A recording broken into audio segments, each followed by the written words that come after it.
Hi hello ನಮಸ್ಕಾರ ಸ್ನೇಹಿತರೆ, run ಭೂಮಿ ಯೂಟ್ಯೂಬ್ ಚಾನಲ್ಗೆ ನಿಮ್ಗೆಲ್ರಿಗೂ ಕೂಡ ಹಾರ್ದಿಕವಾದಂಥ ಸ್ವಾಗತ. ಸ್ನೇಹಿತರೆ, ಮೊದಲಿಗೆ ನೀವು ಈ ಆಡಿಯೋವನ್ನು ಕೇಳ್ಕೊಂಡು ಬಂದ್ಬಿಡಿ, ಬಿಕಾಸ್ ಟಾಪಿಕ್ ತುಂಬ ಇದೆ ಮಾತಾಡೋದು.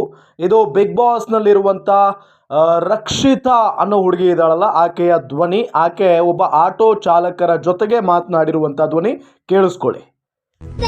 ಇದ್ದಾರೆ ನೀವು ತುಳುವರಲ್ವಾ? ನಿಮ್ಗೆ ತುಳು ಬರಬೇಕು, ಕನ್ನಡ ನಮ್ಗೆ ಕೂಡ ಯಾಕೆ ಬರ್ಬೇಕು?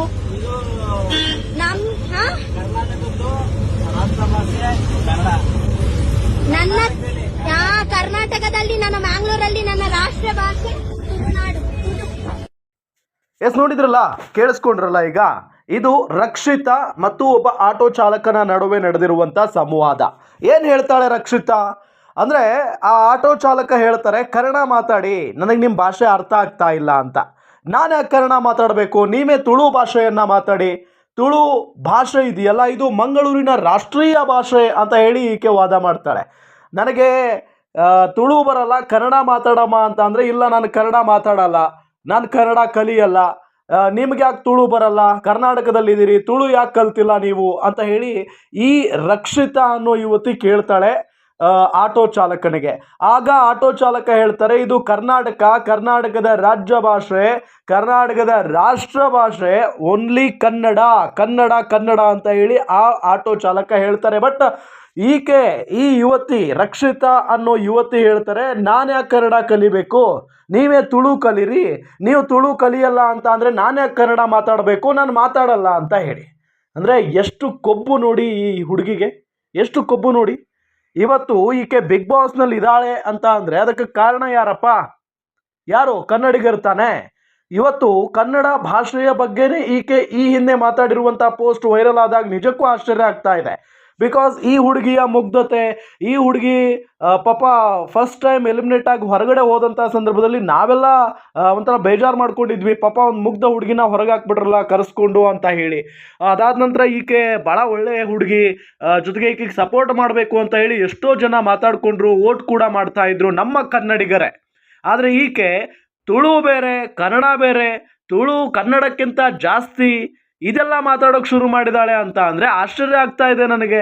ಇಂಥ ಹುಡುಗಿಗೆ, ಇಂಥ ಒಬ್ಬ ಯುವತಿಗೆ, ಇಂಥ ಕನ್ನಡ ವಿರೋಧಿ ಯುವತಿಗೆ ನಾವೆಲ್ಲ ಸಪೋರ್ಟ್ ಮಾಡಬೇಕಾ? ಅಥವಾ ಈಕೆಗೆ ತಲೆಯಲ್ಲಿ ಬುದ್ಧಿ ಇಲ್ವಾ? ತಲೆಯಲ್ಲಿ ಏನಾದರೂ ಸಗಣಿ ತುಂಬಿಕೊಂಡಿದ್ದಾಳ ಅಂತ ನನಗಂತೂ ಅರ್ಥ ಆಗ್ತಾ ಇಲ್ಲ. ಏನಿದು ಮುಂಬೈ ಅಂದ್ಕೊಂಡಿದ್ದಾಳ?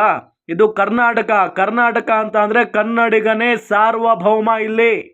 ಇಲ್ಲಿ ಕನ್ನಡನೇ ಮಾತಾಡಬೇಕು.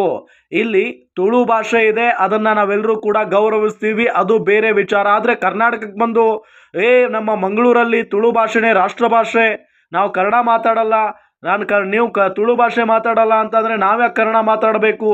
ಈ ರೀತಿಯಾದಂಥ ಮಾತುಗಳು ಕರ್ನಾಟಕದಲ್ಲಿ ನಡೆಯಲ್ಲ. ಇದನ್ನು ನಾವೆಲ್ಲ ಸಾರಿ ಹೇಳಬೇಕಾಗುತ್ತೆ ಈ ರಕ್ಷಿತಾ ಅಂತ ಅನ್ನೋ ಯುವತಿಯರಿಗೆ. ಬಿಕಾಸ್ ಈಗಾಗಲೇ ಬೇರೆ ರಾಜ್ಯಗಳಿಂದ ಬಂದು ಕನ್ನಡದ ಬಗ್ಗೆ ಎಷ್ಟು ಕೇವಲವಾಗಿ ಮಾತಾಡ್ಕೊಂಡು ಹೋಗ್ತಾ ಇರ್ತಾರೆ. ಅಂಥವ್ರಿಗೆ ನಾವು ಸರಿಯಾಗಿ ಬಿಸಿ ಮುಟ್ಟಿಸಿದ್ದೀವಿ, ಅಂಥವ್ರನ್ನೇ ನಮ್ಮ ಕನ್ನಡಿಗರು ಬಿಟ್ಟಿಲ್ಲ. ಅದಾದ ನಂತರ ದೊಡ್ಡ ಮಟ್ಟದಲ್ಲಿ ಕ್ಷಮೆ ಕೂಡ ಕೇಳಿದ್ದಾರೆ. ಇವ್ರನ್ನೆಲ್ಲ ಬಿಟ್ಟುಬಿಡಿ, ಇಲ್ಲೇ ಹುಟ್ಟಿ ಕರ್ನಾಟಕದವರೇ ಆಗಿದ್ಕೊಂಡು ಇರಬಹುದು, ಮುಂಬೈನಲ್ಲಿ ಬೆಳೆದಿರ್ಬೋದು ಈ ಯುವತಿ. ಆದರೆ ಕರ್ನಾಟಕದಲ್ಲಿ ಬೆಳೆದು, ಕನ್ನಡಿಗರಿಂದ ಬೆಳೆದು ಇವತ್ತು ಕನ್ನಡ ಭಾಷೆಯನ್ನೇ ಮಾತಾಡಲ್ಲ, ನಾನೇ ಕನ್ನಡ ಕಲಿಬೇಕು ಅಂತಾಳೆ ಅಂದರೆ ಏನರ್ಥ? ಅಂದರೆ ಈಕೆಗೆ ಕನ್ನಡದ ಮೇಲಿರುವಂಥ ತಾತ್ಸಾರ ಎಷ್ಟರ ಮಟ್ಟಿಗಿದೆ ನೋಡಿ. ಅಂದರೆ ಕನ್ನಡ ಅಂತ ಅಂದರೆ ಗೌರವನೂ ಇಲ್ಲ, ಒಂದು ಭಕ್ತಿನೂ ಇಲ್ಲ. ಈಕೆಗೆ ತುಳು ಭಾಷೆನೇ ಎಲ್ಲ.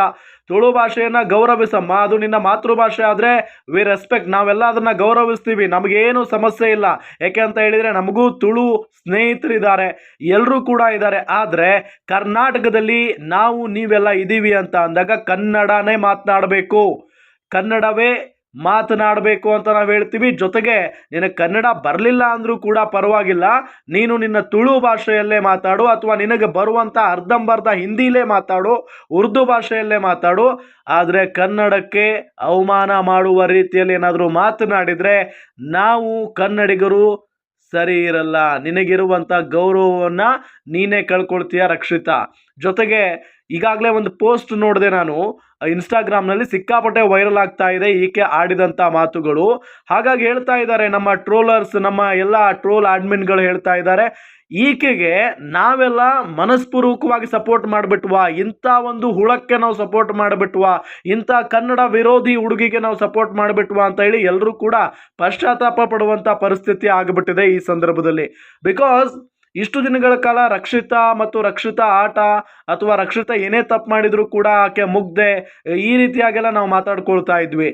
ಬಟ್ ಇವಾಗ ಹೀಗೆ ನಮ್ಮ ಕನ್ನಡದ ಬಗ್ಗೆನೇ ಈಕೆ ಈ ರೀತಿಯಾಗೆಲ್ಲ ಅಂದರೆ ಮನಸ್ಥಿತಿಯನ್ನು ಇಟ್ಕೊಂಡಿದ್ದಾಳೆ ಅಂತ ಅಂದಾಗ ನಾವ್ಯಾಕಪ್ಪ ಈಗಿಂಥವ್ರಿಗೆ ಸಪೋರ್ಟ್ ಮಾಡಬೇಕು, ನಾವ್ಯಾಕೆ ಇಂಥವರ ಬಗ್ಗೆ ಒಳ್ಳೆ ಅಭಿಪ್ರಾಯವನ್ನು ವ್ಯಕ್ತಪಡಿಸ್ಬೇಕು, ನಾವ್ಯಾಕೆ ಇಂಥ ಹುಡುಗಿಗೆ ವೋಟ್ ಮಾಡಬೇಕು ಅನ್ನೋ ಪ್ರಶ್ನೆ ಸಹಜವಾಗಿ ನಮ್ಮಲ್ಲೂ ಮೂಡುತ್ತೆ. ಆದರೆ ಈ ವಿಚಾರವನ್ನು ಬಿಗ್ ಬಾಸ್ನಿಂದ ಆಚೆ ಬಂದ ಮೇಲೂ ಕೂಡ ರಕ್ಷಿತಾ ಮಾತಾಡಬೇಕಾಗುತ್ತೆ, ಸ್ಪಷ್ಟನೆಯನ್ನು ಕೊಡಬೇಕಾಗುತ್ತೆ. ಯಾಕೆ ಅಂತ ಹೇಳಿದರೆ ಆ ಒಂದು ಸ್ಥಿತಿ ಯಾವ ರೀತಿಯಾಗಿತ್ತು, ಆಕೆ ಇದನ್ನು ಮಾತಾಡೋದಕ್ಕೇನು ಕಾರಣ, ನಾನು ಕನ್ನಡ ಮಾತಾಡಲ್ಲ ಅನ್ನೋದಕ್ಕೇನು ಕಾರಣ, ತುಳು ಭಾಷೆ ಕಲಿಬೇಕು ನೀವು ಅಂತ ಹೇಳೋದಕ್ಕೇನು ಕಾರಣ, ಇದೆಲ್ಲವೂ ಕೂಡ ಗೊತ್ತಾಗಬೇಕಾಗಿದೆ. ಆದರೆ ಭಾಳ ನೋವಿನ ಸಂಗತಿ ಇದು. ಕನ್ನಡಿಗರಿಂದ ಕರ್ನಾಟಕದಿಂದ ಬೆಳೆದಿದ್ದಾಳೆ ಈ ಯುವತಿ. ಕೇವಲ ಮಂಗಳೂರಿನ ಜನರಿಂದ ಮಾತ್ರ ಬೆಳೆಯೋದಕ್ಕೆ ಸಾಧ್ಯ ಆಗಿಲ್ಲ. ಇಡೀ ಕರ್ನಾಟಕದ ಜನ, ಇಡೀ ಕನ್ನಡಿಗ ಕುಲ ಈಕೆಯನ್ನು ಬೆಳೆಸಿದೆ. ಕನ್ನಡ ಭಾಷೆಯ ಬಗ್ಗೆ ನಾಲಿಗೆ ಹಿಡಿತಾ ಇಟ್ಕೊಂಡು ಮಾತಾಡಿದರೆ ಭಾಳ ಒಳ್ಳೆಯದು. ಇಲ್ಲ ಅಂತ ಅಂದರೆ ಎಷ್ಟು ಬೇಗ ಬೆಳೆದಿದೆಯಲ್ಲಮ್ಮ ಅಷ್ಟೇ ಬೇಗ ನಿನ್ನನ್ನು ತುಳಿದು ಹಾಕ್ತಾರೆ, ನಿನ್ನನ್ನು ಬೇರೆ ರೀತಿಯಾಗಿ ನೋಡೋದಕ್ಕೆ ಶುರು ಮಾಡ್ತಾರೆ ಜನ. ಅಂದರೆ ಕನ್ನಡ ವಿರೋಧಿ ಅನ್ನೋ ನಿಟ್ಟಿನಲ್ಲಿ ನಿನ್ನನ್ನು ನೋಡೋದಕ್ಕೆ ಶುರು ಮಾಡ್ತಾರೆ. ಸೊ ಭಾಳ ಹುಷಾರಾಗಿ ನೀನು ಮಾತನಾಡಬೇಕು ರಕ್ಷಿತಾ. ಜೊತೆಗೆ ಬಿಗ್ ಬಾಸ್ನಿಂದ ಬಂದ ನಂತರ 100% ನಿನಗೆ ಹಬ್ಬ ಇದ್ದೇ ಇರುತ್ತೆ ಈ ವಿಚಾರಕ್ಕೆ. ನೀನು ಎಷ್ಟೇ ಚೆನ್ನಾಗಿ ಆಟ ಆಡು, ಈಗಾಗಲೇ ನೀನು ಸಿಕ್ಕಾಪಟ್ಟೆ ಇರಿಟೇಷನ್ ಅನ್ನೋದು ಇಡೀ ಕರ್ನಾಟಕಕ್ಕೆ ಗೊತ್ತಾಗಿದೆ. ಮೊನ್ನೆ ನಾಮಿನೇಟ್ ಮಾಡುವಂಥ ಸಂದರ್ಭದಲ್ಲಿ ನೀನೇನು ಎಡವಟ್ಟು ಹೇಳಿಕೆಗಳನ್ನು ಕೊಡೋದು, ಕಾರಣಗಳನ್ನು ಕೊಡೋದು ಎಲ್ಲವನ್ನೂ ಕೂಡ ನಾವೆಲ್ಲ ಅಬ್ಸರ್ವ್ ಮಾಡಿದ್ದೀವಿ. ಆದರೆ ಈ ಹೇಳಿಕೆಯನ್ನು ಮಾತ್ರ ನಾವು ಯಾವತ್ತೂ ಸಹಿಸ್ಕೊಳ್ಳಲ್ಲ ಕನ್ನಡಿಗರಾಗಿ.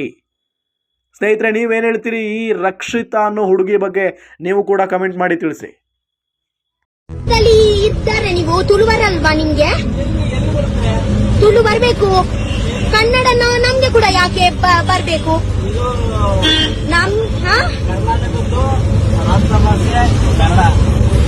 ನನ್ನ ಕರ್ನಾಟಕದಲ್ಲಿ ನನ್ನ ಮ್ಯಾಂಗ್ಳೂರಲ್ಲಿ ನನ್ನ ರಾಷ್ಟ್ರ ಭಾಷೆ